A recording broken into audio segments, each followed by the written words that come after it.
pertama kita pesawat langsung lepas landas dari Rimna Village menuju arah Mil ya. Wow, ini dari flying pad pertamanya aja. Dari titik awal pesawat sudah kita dikejutkan oleh tim EVOS yang melipir ke arah Katulistiwa sekarang. Mengalah untuk tim dari The Prime yang sudah langsung menduduki area observatory. Betul sekali, dan kalau kita perhatikan juga di area tengah map, ini ada yang sedikit menurunkan temponya. Biasanya kalau kita perhatikan First Riders ini main di arah pick, tapi diarahkan ke arah Bima Sakti dan juga Factory. Sepertinya terjadi penumpukan yang tidak biasa di mana Okanar berhasil mendapatkan satu orang. Sudah berbara-bara, ada Rosugo Veda yang agak sedikit kesulitan karena Kapten Hayabusanya harus tersulit dan tak tertolong lagi. Coba melakukan upaya strafing juga, naik dulu ke arah atas Ibeo, tapi ada O'Connor yang harus berhasil mendapatkan seorang Adam dengan Skarnya, di mana Ibeo dan juga Von bakal coba menarik dirinya. Sudah cukup sulit juga posisinya, tidak bisa berbuat banyak karena memang lootingan yang sangat terbatas dan juga ada sebuah landmine yang meledak. O'Connor pun akhirnya berhasil mengeksekusi Adam dan akan menjadi target selanjutnya. Ibeos menyisakan Von aja yang udah cukup kebingungan dan sepertinya akan dilepas oleh RRQ Hades, Bung Ivor. Wah, ini kalau dari drop poinnya RRQ dan juga Rosugo Veda ini dari buat drop poinnya sendiri itu dimenangkan oleh RRQ. Benar. Dan juga untuk setup dari posisi RRQ itu sangat baik sekali dan mengunci pergerakan dari Rosugo untuk melakukan back off. Nah, ini nih, kita lihat Graveyard, kita lihat EVOS Esports. Siapa di sini yang dukung EVOS? Coba berikan dukungannya di kolom komentar karena saat lagi kita akan lihat baku tembak yang sudah terjadi. Dix berhasil menjual seorang Street dan bakal coba langsung dikirimkan satu hadiah frag grenade Duar, tapi tidak berhasil mengenai seorang Street dan Dix pun harus juga cukup sekarat karena langsung coba dicicil oleh salah satu dari teman EVOS yaitu Mr. 05 dari arah yang berlawanan dan juga ada Dix yang pada akhirnya berhasil mengeksekusi Street karena memang Street tak tertolong lagi dan tak mungkin disamperin sama Kapten Sam 13. Sulit. Dari posisi EVOS sendiri itu sulit banget karena memang dari Dix dan juga dari Heyu itu berjaga di satu loteng dari rumah Graveyard yang memang untuk ke arah sana, dari ke arah Street yang terkena down di sana itu memang udah bakalan kelok. Dan Kesel pun juga udah mantau dari rumah kayu di atapnya. Ini gue nggak tahu naiknya dari mana, cuman dia udah sampai di sana. Dan Sam 13 ini benar-benar udah nggak bisa kemana-mana. Kalau dia memaksakan lari ke arah atas bukit, itu udah terpantau oleh si Kesel. Gue ngeliat di arah view kiri bawah itu ada launchpad yang mengarah ke arah rumah kayu genteng ini. Berarti bisa aja Kesel menggunakan launchpadnya untuk naik ke arah genteng rumah kayu. Dan itu adalah something yang sebenarnya common, yang biasa terjadi. Tapi cukup baik dimainkan oleh teman-teman dari The Prime. Dan pada akhirnya di sini EVOS harus menarik diri sejauh mungkin, bahkan Mr. 05 juga harus sedikit melakukan upaya tarik ulur supaya memastikan vision dari segi observatorinya itu bisa didapatkan sama teman-teman dari EVOS Esports, Bung Ivor. Nah, ini Mr. 05 juga dia dengan launchpadnya langsung ke arah observatori memantau bahwa tidak ada selain tim dari The Prime yang mengganggu untuk bisa back off ke arah observatori lagi. Karena memang observatori dari EVOS sendiri sadar bahwa dari flying pad pesawatnya aja mereka udah tahu bahwa ada satu tim yang arah-arah obser. Dan ketika tahu juga si Street berhasil didapatkan di arah Graveyard, ini jadi info buat dari EVOS untuk bahwa ya ini adalah The Prime yang menabrakin kita. Betul. Jadi kita langsung aja untuk ke arah obser biar kita mengisi kekosongan observatori yang udah mereka pindah. Benar, dan yang paling penting lagi kita catat adalah di momen sebelumnya sebenarnya EVOS juga bertemu sama The Prime, di mana The Prime kalau kita ingat juga melakukan upaya holding di dalam area observatori, menghilangkan jejak sampai EVOS datang. Tapi kali ini The Prime bermain lebih taktis juga, dia langsung gerak ke arah Graveyard. Dia tahu seperti biasa kalau nggak Graveyard, observatory itu adalah tempat yang selalu bersinggungan, jadi tinggal pick salah satunya. Dan dia sadar tadi EVOS ada turun bareng pesawat sama dia. Betul. Dan EVOS sedikit menarik ke arah Katulistiwa, di mana setelah Katulistiwa itu rotasi pasti ke arah Graveyard. Nah, Langsung ditungguin di Graveyardnya, Bung Ivor. itu dia. Jadi ada dua jalan yang memang bisa bertemu antara EVOS dan juga The Prime ketika memang mereka tahu itu adalah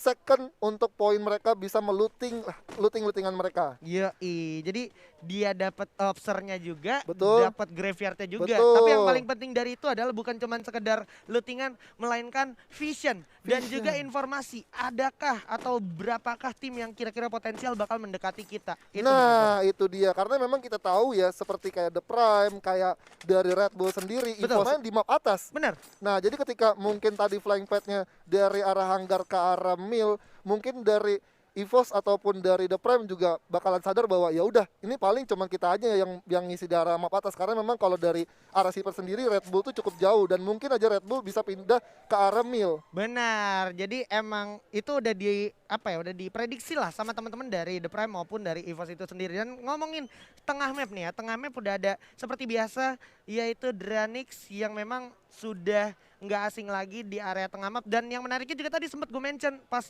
turun pesawat, First Rider itu biasanya juga ambil tengah map. Cuman Betul. dia sedikit menurunkan egonya, dia turun ke area Bima Sakti, abis itu dia langsung maksimalin dia punya vision, dia manfaatin patahan-patahan ini yang mana emang biasa banget menjadi tempat jalur rotasi teman-teman yang abis datang dari factory, yang abis datang dari clock tower misalnya gitu Bung Ivor. Iya, dan tadi sebenarnya ada satu UAV yang memberikan info juga kepada Island of God dan juga First Rider. Tapi dari Island of God cukup baik sekali sih buat decision makingnya. Memang dia tahu kalau itu nggak mungkin satu orang doang di sana. Betul. Jadi ketika dia tahu itu open field dan dia juga terlihat satu orang ada musuh di sana, pastinya bakalan ada cover-cover yang baik. Tapi ada perang ternyata di sini, Aji. Oke, udah bakal coba langsung tembak kayak Mr. Home. Sepertinya sudah mulai terbakar sebuah kaleng di mana udah ada aura yang memang membakar-bakar, tapi Amek harus jatuh terlebih dahulu. Chrono diaktifkan, Frost agak sedikit kebingungan juga dan udah mulai mencoba mencari posisi terbaiknya. Ada dari samping kanan, kiri Mr. Home terlalu berani dan juga mulai terpojokan pemain dari Aura Esports. Sudah jatuh saja satu orang yaitu Piu Easy oleh Frost dengan VSS-nya mulai melakukan pergerakan maju. Hati-hati ada Kelvin dengan satu pelontar tangannya. Coba lempar dulu frag grenade, coba bergerak ke arah sebelah kanan, tapi udah ada Kapten Mr. Home di sini bersiap langsung tembak. Chrono diaktifkan, jatuh di situ Piu Easy-nya. Bakal coba langsung di jump shot maju sedikit aja. Piu udah bakalan tumbang, tapi Mr. Home juga ditukar oleh Father di mana Frost juga berhasil dapetin Ame, mengisahkan Pagan juga bakal jatuh dan Father. Ini harus menjadi tusun untuk Aura Esports di tangan Red Bull Rebellion Bung Ivor. Wah, ini menarik banget sih karena posisi dari Aura, tapi ada fight lagi dari sini. Oke, Kapten Darkol udah berhasil mendapatkan satu orang IOG Hands, di mana udah cukup sekarang 3 para pemain dari Island of God. Ada Bion juga, bakal coba lemparin satu frag grenade yang membuahkan hasil ke arah Kapten Darkol. Harus jatuh begitu saja, mulai coba di follow up juga Scoopers, bersiap dengan double Vectora, dilempar sebuah hadiah lagi granat, tapi masih ada follow up dari Chrono di waktu yang sangat tepat. Udah ada Bion juga berhasil dapetin satu orang lagi, Lord berhasil dapetin Scoopers, bersiap untuk counter attack, bersiap, sudah terlihat ada suara teriakan juga, bakal coba tembak jump shot masuk ke dalam Chrono. Sangat kompak pemain dari Island of God, langsung tembak Free Fire ke arah ombak, memberikan hujan peluru ke arah ombak harapan terakhir dari First Rider, dan ternyata First Rider pun harus menyusul Aura Esports yang harus tusun. Wah, ini dua tim bener-bener langsung dipulangkan ke lobby. Kalau kita bahas tadi sebelum di fight pertama, itu ada Aura juga Red Bull Rebellion, di mana Aura sendiri itu bener-bener visionnya terbatas. Bener. Dia menumpuk di satu titik yang dimana itu udah dijagain sama Red Bull Rebellion yang memang setup push-nya tuh bagus banget. Dan ada kanan itu 3 orang dan langsung cover, saling mengcover untuk glue wall-nya sendiri. Dan ketika Aura mau mencoba meng-counter balik, ternyata justru malah Mr. Home yang menjadi distraksi buat teman-teman dari Aura sehingga bisa kena backstep dari Aura. Yes, yang perlu dicatat lagi adalah Aura itu berasal dari pot C. Terus First Riders berasal dari pot B. Wow, B versus C. Tuker. Sudah mulai terasa ya kan. Betul. Island of God asal dari C untuk melawan pot B yaitu First Riders. Sebaliknya Red Bull Rebellion asal dari pot B ketemu pot C itu Aura. Wow. Wah, ini seru Perang banget antar sih. pot ya. Perang antar pot dan juga memang tadi kita lihat juga saksikan ya fight yang dilakukan oleh Island of God dan juga First Rider itu juga benar-benar riskan banget sebenarnya. Kalau misalkan dari arah factory tadi yang kita ingat itu ada RQ yang langsung drop poinnya ke sana dan ternyata dia bergerak ke arah Pocinok dan langsung memutar ke arah Kota Tua. Benar. Yang dimana memang dia make sure bahwa di area patahan rumah beton peak ini pasti sudah ada orang yang menjaga. Dan makanya langsung dia muter ke arah kanan dan ternyata justru malah yang tadinya Island of God dia narik ke arah rumah sabun, ternyata ketika ditembakin sama Dranix dia balik lagi untuk nemburin tim First Rider dan tadi juga terlihat satu orang di UAV-nya. Yes, banyak hal menarik yang bisa kita bahas di sini. Salah satunya adalah Kings Esports yang benar-benar ngeholding posisinya bahkan sampai menarik diri ke Rim 6 Village. Kenapa? Dia mau make sure di pinggir-pinggir zona gini, nggak ada lagi orang yang masih tersisa. Apalagi kalau kita ingat EVOS tadi udah ketebak dia turun ke arah observatory dan chance untuk dia lewatin Remnant Village cukup besar. Makanya di situ mungkin Kings melihat peluang itu dan memprediksi peluang itu, dia stay di sini sampai sekarang. Dan yang lucunya juga, bukan lucu, lebih ke arah yang menariknya juga adalah DG Esports. Kita belum lama lihat DG Esports masih ada di tengah map, tapi eksistensi DG Esports di sini berpindah ke area Sentosa. Dan di Sentosa tidak ada penghuni-penghuni lain di sini. Jadi DG cukup diuntungkan. Same thing goes on GGWP. Dimana kalau kita ingat GGWP tadi turun di area mill sendirian aja GGWP, dan sekarang GGWP udah dapet di dalam circle-nya Bung Evo. Ya itulah makanya ini adalah banyak sekali ya perubahan-perubahan drop point yang mungkin. Kalau kita ingat GGWP tadi turun di area mill sendirian aja GGWP, dan sekarang GGWP udah dapet di dalam circle-nya Bung Evo. Ya itulah makanya ini adalah banyak sekali ya perubahan-perubahan drop point yang mungkin kita tahu atau survivor tahu ya untuk di rumah, ketika memang ini adalah perubahan-perubahan meta yang mungkin juga kita bisa simak gitu kan. Mungkin kalian juga bisa pelajarin juga, karena nggak semuanya satu tempat itu ketika kalian mendominasi itu pasti ada tim yang mengganggu dan akan menjadikan tempat kalian sendiri itu menjadi dominasi buat mereka juga. Betul. Jadi nggak mungkin dari game Battleground sendiri itu benar-benar nggak ada gangguan ataupun nggak ada distract dari musuh-musuh yang akan coba buat melakukan satu penyerangan untuk bisa mendapatkan poin maksimal. Misalnya EVOS tuh dari dulu sering banget turun di observatory. Betul. Pada akhirnya lama-kelamaan seiring berkembangnya player-player yang emang main di FFML juga, sudah mulai banyak yang coba datang-datang ke observatory, kayak salah satunya The Pillar. Terus di season sebelumnya, di season 2 tuh ada Red Bull Rebellion yang suka motong jalur di area Katulistiwanya. Itu semua mereka pelajari karena memang namanya pro player tuh harus terus belajar dan juga beradaptasi sama strategi-strategi lawannya gitu. Betul, nggak selalu mereka nyaman dengan zona nyamannya mereka sendiri. Itu dia. Dan ini bakal jadi something yang good juga ternyata, boleh gue bilang, untuk The Prime. Kenapa? Karena kalau lu perhatiin sekarang Bima Sakti sebenarnya masih ada di dalam bagian zona berikutnya, di mana di depan dari The Prime juga Heyu melihat adanya satu vehicle yang udah mulai bergerak jalan, bakal coba diberikan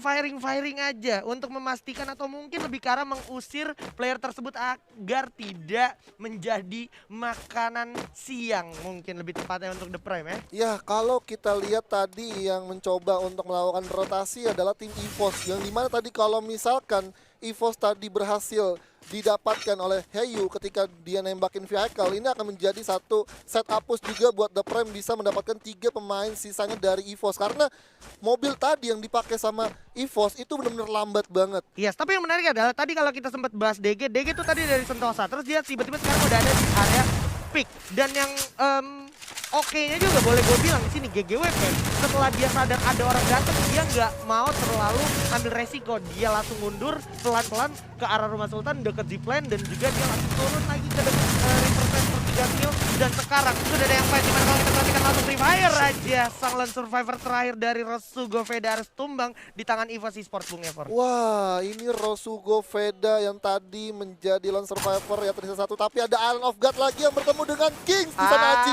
Aduh, ini dia bakal coba langsung jump begitu oleh Lord. 2 orang pun harus tumbangkan oleh 1 orang Lord aja. Mora udah terkenal dan mampukah di sini bisa diselamatkan, karena kalau gue perhatikan juga bakal coba menjadi Sandra yang bagus juga, akhirnya menjadi pundi-pundi poin untuk Island of God yang sudah mengantongi 6 bahkan 7 poin kill, dan juga berhasil menumbangkan Kings pulang di posisi ke-9.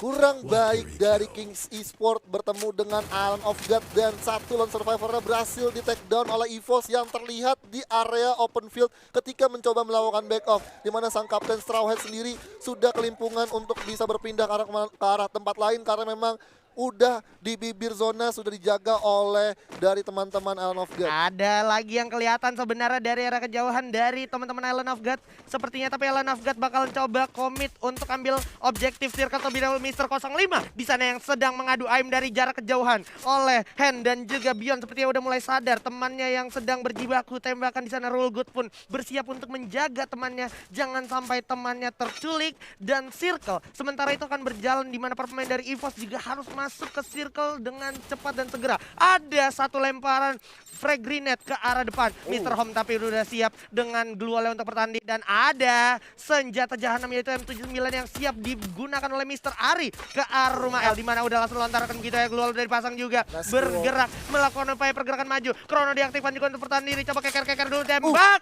Kerasa langsung ke Mr. Home. Langsung kena mental di sana. Langsung dapat dirasa ya, tapi Zero berhasil dapetin satu ucap dan juga Meron. Di sini bakal coba langsung gulung ke kita mundur ke belakang Mr. Ari. Sementara Bar sendirian. Sulit pas posisinya, tapi Bar berhasil dapetin proof. Ditukar aja. Masih ada Kelvin dan juga Mr. Home bakal coba cover. Sementara itu udah ada Free Fire dari arah atas. Ini cukup sulit untuk pemain dari GWP dan GWP. Comeback begitu saja. Berhasil revive dan juga recover kembali. Masih ada Mr. Home dan juga Zero yang bertahan di dalam rumah L. Bar masih hidup kembali. Ari masuk ke dalam mencoba menghabisi seorang Zero dan juga Mr. Home yang ada di lantai 2, di mana Ari sedikit mengalami kesulitan karena Bar sedikit melakukan upaya revive dulu. Zero bakal dibalas diadu aja. Zero juga bakal tumbang begitu saja di sini pemain dari Red Bull Rebellion, Bung Evor. Wah, Red Bull Rebellion dari Zero nggak sadar bahwa masih ada Ari yang mencoba untuk melakukan tembakan ke arah Red Bull. Tapi di sini di atas pun juga ada tim nomor 9 yang udah memantau. Ada lagi tim EVOS bakal coba perang lagi kedua kalinya. Lawan The Prime di sini, Bang Evor. Dimana kalau kita perhatikan Mr. 05 juga udah siap. Lawan Limzi, tapi ini ada double vector nih bos.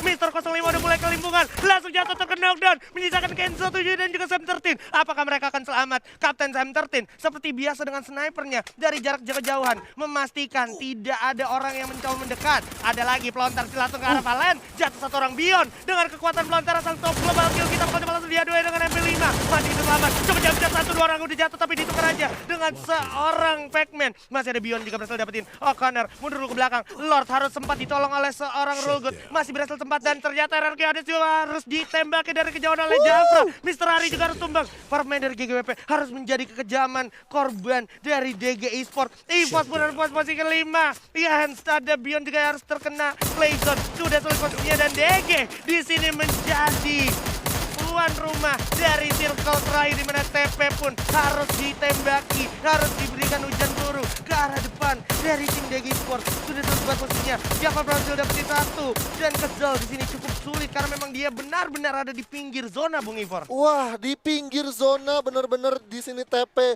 agak kesulitan buat masuk ke zona selanjutnya karena cukup jauh, nggak berpihak arah mereka. Tapi di sini TP sudah mengantongi 2 poin kill dan udah mendapatkan placement keempat. Ya, kalau misalkan The Prime sendiri udah nggak bisa untuk mendapatkan zona selanjutnya karena kita ingat juga di arah zona sendiri sudah ada Alan of God juga dan juga Ararki yang sudah lebih dulu menempati, dan di sini ada Dranix juga yang masih utuh berempat dan mendapatkan advantage-nya. Oke, Rulgut juga bersiap dengan pelontarnya M79 masih siap ditahan juga, dimana kalau kita perhatikan udah lagi-lagi ada Jafra sang siap shooter berhasil dapetin satu orang Heyu. Ada Jafra yang siap memantau ke arah Dranix, bakal coba tembak terus. Jafra berhasil dapetin Heyu juga sama Kezel, tapi jatuh juga seorang Jafra karena ada pelontar dari seorang Maung, pelontar tangan. Dan Island of God ternyata harus posisi keempat karena ada kekuatan dari seorang Borgai dengan VSS-nya. Maju ke depan bersiap di sini Arul, si bocil dengan double vector, kekuatan yang sangat mematikan, siap menghabisi musuh yang ada di depannya. Satu orang dijatuh terkena dan Azril berhasil dapetin Dix di sana, mampu ke TP, survive karena sekarang menyisakan 3 tim aja. Limzi sekarang menjadi harapan terakhir dari The Prime, dimana kalau kita perhatikan udah ada Faiz dari arah samping menjaga di area patahan, dan juga Limzi masih dengan double vector bersiap untuk serangan yang datang dari arah DG Esport. Yes, dan di sini DG bakalan coba buat komit ke arah Limzi, tapi Limzi sudah kesusahan untuk melangkah masuk ke zona selanjutnya, tapi sudah bakal langsung ada clutch di sana. Arul harus jatuh di sana. Razor juga bakal jadi target selanjutnya. Bakal coba langsung dihancurin begitu saja. The Prime harus posisi ketiga. Maju ke depan sini Azril 25 dengan kekuatan double barrel. Loncat dan Radix berhasil dilumatkan. Ini dia Buya untuk DG Esports di game ronde pertama. Congratulations DG Esports. Congratulations untuk DG Esport mengamankan Buya pertamanya di match pertama. Ini adalah pembuka yang cukup manis buat DG Esport karena mereka concern di sini bahwa mereka harus